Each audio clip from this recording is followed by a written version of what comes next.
నమస్తే. ప్రస్తుతం మనతో పాటు మంత్రి శ్రీధర్ బాబు గారు ఉన్నారు. ఒకసారి మాట్లాడించే ప్రయత్నం చేద్దాం. శ్రీధర్ అన్న గారు, రాష్ట్రంలో బస్సు యాత్రకు కేసీఆర్ సిద్ధమవుతా ఉన్నాడు. పార్లమెంట్ ఎన్నిక వేళ కాంగ్రెస్కి ఏమైనా మైనస్ అయ్యే అవకాశం ఉందా? అంటే పార్టీల పరంగా వారు ఏ యాత్రలైనా చేస్తారు. ఎందుకంటే ఎన్నికలు వచ్చినాయి కనుక ఇన్ని రోజుల్లో చేయని యాత్రలు వాళ్ళు మొదలు పెడతారు. సో ప్రధానంగా బీజేపీ మాకు పోటీ, బీజేపీతోటి మేము పోటీ పడతామంటా ఉన్నారు. అంటే కాంగ్రెస్ పోటీలో లేదా, లేక వాళ్ళకి పోటీ పడదా? ప్రజలు నిర్ణయం చేస్తారు పోటీ ఎవరెవరితో ఉందని.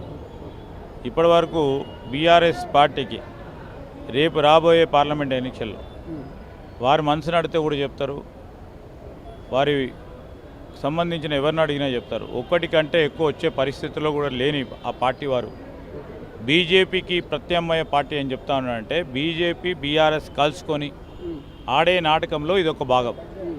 కానీ వాళ్ళు ప్రధానంగా మీరేమో ఒక్క సీటు కూడా గెలవరంటా ఉన్నారు. మాజీ మంత్రి కేటీఆర్ మాత్రము దమ్ముంటే మల్కాజ్గిరికి రావచ్చు అంటూ మీ సీఎం గారికే సవాల్ విస్తూ ఉన్నారు. ఇప్పుడు ముఖ్యమంత్రి గారు ముఖ్యమంత్రిగా ఉన్నారు. ముఖ్యమంత్రి పోయి పార్లమెంట్కి ఉంటాడా? పార్లమెంట్లో ధీటుగా కాంగ్రెస్ పార్టీ అభ్యర్థిని, ఒక బలమైన అభ్యర్థిని నిలబెడతారు.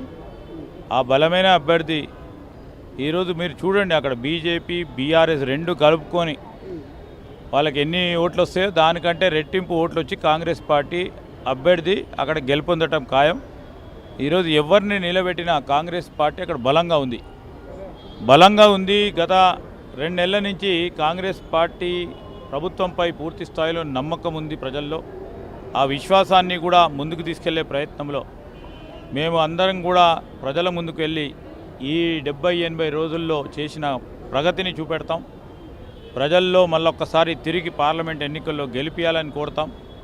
పెద్ద ఎత్తున వారి పరంగా ఆశీర్వాదం మాకు తప్పకుండా దొరుకుతుంది. ఇప్పటికే బీజేపీ మొదటి జాబితాను విడుదల చేసింది. దేశవ్యాప్తంగా 195, రాష్ట్రంలో 9 మంది అభ్యర్థుల్ని బరిలోకి దించింది. బలమైన నాయకులుగా కనిపిస్తున్నారా? సో గెలిచే నమ్మకం ఉందా, ధీమా కనిపిస్తుందా? అసలు పార్టీయే సరిగ్గా లేదు ఇక్కడ. ఈరోజు తెలంగాణ రాష్ట్రానికి సంబంధించి గత 10 ఏళ్ళుగా ఈ రాష్ట్రానికి చేసింది ఏంది వారు ప్రజలకు చెప్పాలా. బీజేపీ పార్టీ ఈ రాష్ట్ర ప్రజలకు ఏమైనా మేలు చేసిందా? విభజన చట్టం కింద ఉన్న అనేక అంశాలను పక్కన పెట్టింది. రాష్ట్ర ప్రగతిలో మేమున్నామని ధైర్యం చెప్పలేదు. వీరు కేంద్ర ప్రభుత్వాన్ని అడిగి బీఆర్ఎస్ పార్టీ కూడా పాలసీ విధానంలో వారికి కేంద్ర ప్రభుత్వానికి పూర్తి స్థాయిలో సపోర్ట్ చేసి రాష్ట్ర ప్రజలకు మేలు చేసింది ఏది లేదు.